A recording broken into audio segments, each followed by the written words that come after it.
Polisi mengungkap tak ada luka tusukan dari hasil otopsi terhadap 4 anak yang jadi korban pembunuhan yang diduga dilakukan oleh ayah kandung.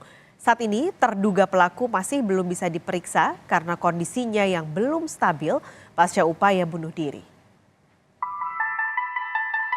Kondisi mayat tersebut dalam kondisi yang sudah membusuk. Artinya diperkirakan kematiannya 3-5 hari sebelum kita datang ke TKP. Memberikan imbauan kepada masyarakat agar mari sama-sama kita lindungi anak-anak, kemudian lingkungan juga punya tanggung jawab moral tentunya.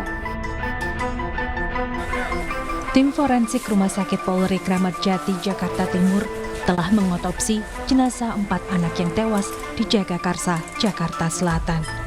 Hasilnya, tidak ditemukan luka tusuk pada keempat jenazah. Tim masih melakukan serangkaian pemeriksaan forensik untuk memastikan luka lebam pada mulut dan hidung keempat anak. Apakah luka lebam itu terjadi saat keempatnya masih hidup atau sudah meninggal dunia? Jadi tidak ada luka tusuk, jadi hanya didapatkan kecurigaan adanya lebam pada daerah mulut dan daerah hidung. Nah, kecurigaan, kenapa kecurigaan? Karena lebam ini bersama dengan proses pembusukan itu tidak begitu jelas. Makanya kita lanjutkan dengan pemeriksaan histopatologi atau PA, kemudian DNA dan toksikologi. Jadi untuk memperjelas itu. Jadi kalau dengan PA nanti apakah yang diduga lebam tersebut terjadi saat anak-anak ini masih hidup atau enggak. Tapi profilnya sama dari keempatnya. Polisi terus mendalami motif pembunuhan 4 anak di sebuah rumah di Jagakarsa, Jakarta Selatan. Polisi menjelaskan sebelum kejadian pada Sabtu 2 Desember lalu, ayah korban sempat akan diperiksa terkait kasus kekerasan dalam rumah tangga yang dilaporkan kakak dari istri yang bersangkutan. Hari Sabtu, Polsek Jagakarsa menerima laporan kasus KDRT. Terlapornya saudara P dan 8 visum. Saat akan dilakukan pemeriksaan, waktu itu saudara P berhalangan karena istrinya kan masuk rumah sakit, saudari D masuk rumah sakit sehingga tidak ada yang menjaga anak-anak. Itu dalam proses penyelidikan kasus KDRT yang di Polsek Jagakarsa, P belum dilakukan interogasi. Polisi kini telah menaikkan status tersangka terhadap ayah korban. Penyidik menduga ayah keempat korban yang merencanakan aksi bunuh diri massal hingga dugaan penganiayaan. Dalam penyidikan, polisi mendapati Panca, ayah korban, berniat melakukan aksi percobaan bunuh diri. Dugaan tindak pidana muncul setelah olah TKP dan pemeriksaan terhadap 5 saksi. Mereka merupakan keluarga ayah korban, keluarga ibu korban, dan tetangga sekitar. Kini, polisi menanti kondisi tersangka Panca membaik untuk diperiksa. Pria berusia 41 tahun itu ditemukan dalam kondisi lemah di rumah kontrakannya pasca upaya bunuh diri. Kita ketemukan di TKP dalam kondisi yang tidak sadar atau kondisi lemah, dan oleh penyidik sekalian dikirim ke kita untuk yang pertama adalah penyelamatan. Jadi mereka terdapat luka yang dicurigai sebagai luka percobaan bunuh diri. Ketua RT setempat menceritakan bagaimana keseharian perilaku keluarga Panca. Sehari-harinya, Panca diketahui mengurus 4 anaknya karena sudah tidak bekerja lagi. Sementara sang istri diketahui bekerja sebagai karyawan. Saat kejadian, tidak terdengar suara teriakan apapun dari rumah korban. Kesadarannya orang pergi pagi, pulang sore, pergi pagi nggak pernah keluar. Ada kerjanya? Ada, kalau laki perempuan, laki nggak kerja. Yang kerja istrinya. Sebagai apa istrinya? Nah, kurang tahu udah kerjaan di kantor mana. Gitu. Berarti selama ini ketika istrinya kerja yang mengurus suaminya? Atau suaminya juga pernah ada kerja tuh gimana? Tadi awalnya sih ada kerjanya, dia punya pembantu segala tadinya. Awalnya begitu suaminya nganggur, baru nggak punya kerjaan. Kalau hubungan dengan tetangga sering sosialisasi atau gimana? Ya, kan tetangganya di sini kagak pernah. Nggak pernah gitu-gitu. Tetangga kan saya bilang pagi-pagi pulang sore, pagi-pagi pulang sore. Saat ini, polisi masih belum bisa meminta keterangan Panca dan istrinya.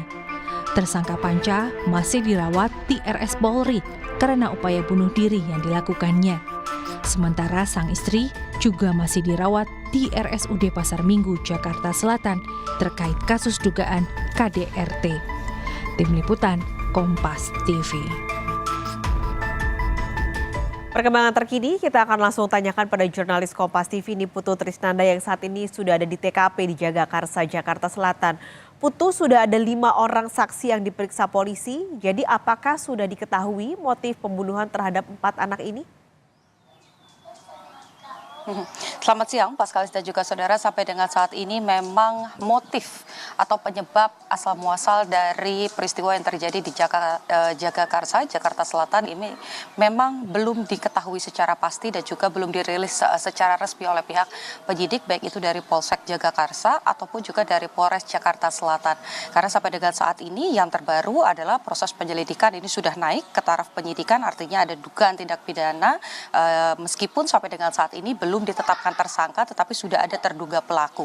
Saat ini, Paskalis dan juga saudara, saya akan menunjukkan kepada Anda bagaimana situasi dari tempat kejadian perkara ataupun juga kontrakan berukuran 10x10 yang ditinggali dan menjadi tempat kejadian perkara pasca Pak Panca atau Panca, terduga pelaku dan keluarga ini ada yang dirawat di rumah sakit dan 4 orang anak yang meninggal dunia. Anda bisa saksikan, Paskalis dan juga saudara, bagaimana kemudian garis polisi ini masih terpampang, masih dipasang dengan tujuan agar barang-barang bukti yang berada di dalam TKP ini tidak diusik oleh siapapun, tidak dipindah-pindahkan. Bahkan kemudian kami lihat mainan-mainan, kemudian juga ada beberapa barang, bahkan jemuran, ini masih tersimpan rapi di tempat semula.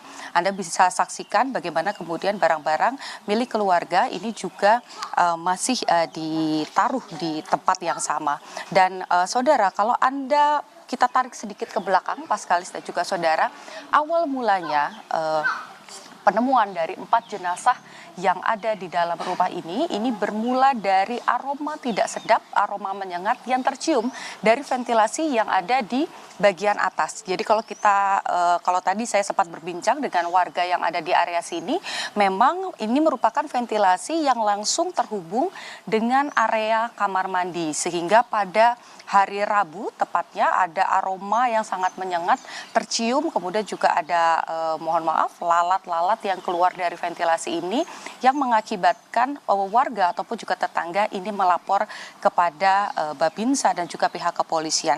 Kalau Anda lihat saudara, yang Anda saksikan sekarang, ini jarak dari TKP atau rumah yang ditinggali oleh keluarga Panca dengan warga yang kemudian melapor, ini jaraknya tidak jauh, hanya sekitar 4 sampai dengan 5 meter saja. Dan saudara, saya akan mengajak Anda berbincang dengan Ibu Titin yang merupakan adik dari pemilik kontrakan yang juga merupakan orang pertama yang melaporkan peristiwa ini. Selamat siang, Ibu. Siang, Dek. Oke.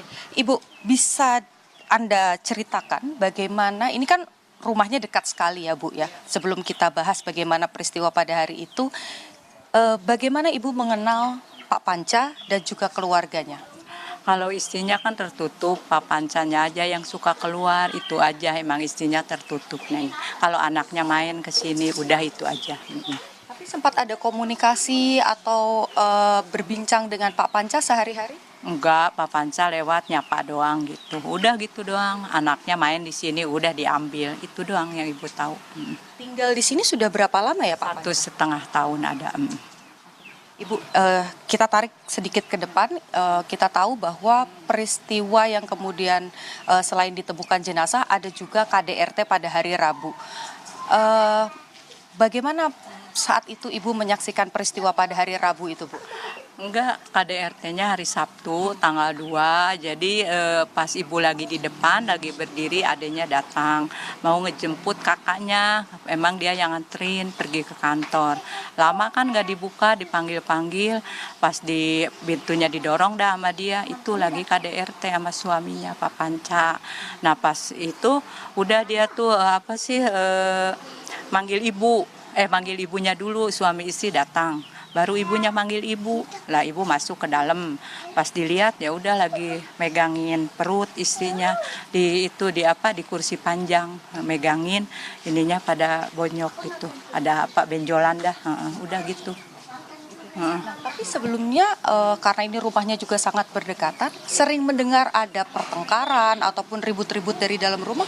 Nggak pernah, ibu sepi emang, nggak pernah ada ribut-ribut, anak kecil nangis doang gitu. Tapi nangis juga nangis, namanya anak kecil ya, minum apa kayak gitu doang, nggak ada pertengkaran apa gimana, nggak ada, nggak pernah denger ibu. Nah, setelah peristiwa KDRT di hari Sabtu, ibunya kan dibawa ke rumah sakit. Nah, anak-anak itu tinggal bersama Pak Panca. Iya, anak-anak tinggal bersama Pak Panca, tapi nggak ada gimana-gimana. Emang dia deket sama papahnya tuh anak-anak gitu. Ya itu hari Rabu pagi ibu nyium bau bangke. Nah ibu buka nih pelafon ini, taunya nggak ada tikus. Ibu kan sangkaannya bau tikus ya, bangke tikus. Pas udah siang kira-kira jam 8 jam 9 ini di sini lihat lalat pada hijau. Ibu lapor sama empok bahwa di sini bau gitu, tolong diituin. Dia datang ke sini. Nah, udah gitu yang punya kontrakan bilang suami ibu bilang ke Pak RT, tolong gitu mau dibuka pintu disaksiin itu. Udah itu pas dibuka pintu itu yang nemuin abangnya Pak Panca itu meluk di WC. Yang nemuin abangnya. Terus yang nemuin itu mayat anak-anak, adeknya istrinya itu. Nah, Bu, betul ada masalah ekonomi ya keluarga Pak Panca ini sampai menunggak kontrakan? Iya, itu faktor ekonomi ya, Neng. Kontrakan nunggak 4 bulan, mau 5 bulan ini gitu. Jadi ya. Bisa diceritakan Ibu, menunggaknya sudah 4 bulan, kalau yang Ibu tahu baik Pak Panca dan istri ini bekerja apa ya Bu? Istrinya katanya kantoran, ditanya tapi ibu nggak tahu kantornya di mana gitu, nggak ngerti gitu doang sih kantoran gitu. Kalau suaminya memang nganggur, dari pindah ke sini udah nganggur Neng, baru seminggu nyupir taksi itu, ya itu doang. Terima kasih banyak Ibu penjelasannya untuk penonton Kompas TV. Dan tadi Pascalis dan juga saudara, kalau yang berdasarkan pernyataan dari warga, bukan hanya Bu Titin saja, tetapi juga dari Pak RT setempat, ini juga menyatakan hal yang sama bahwa keluarga Panca ini mengalami kesulitan ekonomi, di mana kemudian ada kontrakan yang sudah menunggak selama hampir 5 bulan. Kemudian juga kalau kita lihat dari perjalanannya sendiri sebelum mengontrak di kawasan ini sudah 1,5 tahun, tetapi sebelumnya semenjak COVID-19 Panca juga kehilangan pekerjaannya, sementara sang istri yang sebelumnya sempat bekerja sebagai pegawai swasta 5 bulan ke belakang ini juga kehilangan pekerjaannya, sehingga itu menjadi faktor yang dicurigai menjadi penyebab adanya pertengkaran atau konflik antara Panca dan juga sang istri. Tetapi lagi-lagi Pascalis dan juga saudara, ini semua masih dugaan karena proses penyidikan masih berlangsung, di mana meskipun ada 5 orang saksi yang kemudian dimintai keterangan baik dari pihak keluarga, kemudian juga ada dari warga setempat yang dimintai keterangan oleh penyidik dari Polsek Jagakarsa dan Polres Jakarta Selatan, masih ada 2 keterangan kunci yang dinanti, yakni pertama tentu saja dari sang istri berinisial D dan juga dari Panca sendiri yang sampai dengan saat ini masih menjalani proses perawatan, di mana ada luka tusuk dan juga sayat baik itu di pergelangan tangan, kaki dan juga di area perut, sehingga belum bisa dimintai keterangan. Kemudian juga hasil dari laboratorium dari forensik Mabes Polri ini juga masih dinanti. Ada 2 tes yang masih dinanti, ini tes DNA, kemudian juga tes toksikologi. Jadi apakah kemudian ada racun yang digunakan ataupun juga hal-hal lain yang mencurigakan ada di dalam tubuh korban, ini juga masih ditelaah. Jadi nanti setelah hasil laboratorium, kemudian pemeriksaan saksi-saksi dan olah TKP lanjutan ini sudah dilakukan secara menyeluruh, baru nanti pihak kepolisian bisa menentukan apakah terduga pelaku panca ini akan beralih statusnya menjadi tersangka. Paskalis, satu hal lagi yang perlu Anda ketahui dalam kasus ini sendiri ada 2 laporan. Yang pertama terkait dengan adanya dugaan pembunuhan, yakni yang mengakibatkan 4 orang anak meninggal dunia, dan satu lagi terkait dengan KDRT. Kalau di kasus yang 4 orang anak korbannya ini sudah naik ke tahap penyidikan, tetapi di kasus KDRT ini masih dalam tahap penyelidikan karena lagi-lagi pernyataan dari korban yakni D belum bisa dikantongi oleh penyidik. Jadi prosesnya masih terus berjalan. Kita nantikan apakah nanti ada hal baru yang ditemukan, apakah hasil dari laboratorium forensik ini juga bisa menambah terang benderang apa yang terjadi di Jagakarsa, Jakarta Selatan. Paskalis. Putu Trisnanda, terima kasih laporan Anda langsung dari TKP di Jagakarsa, Jakarta Selatan.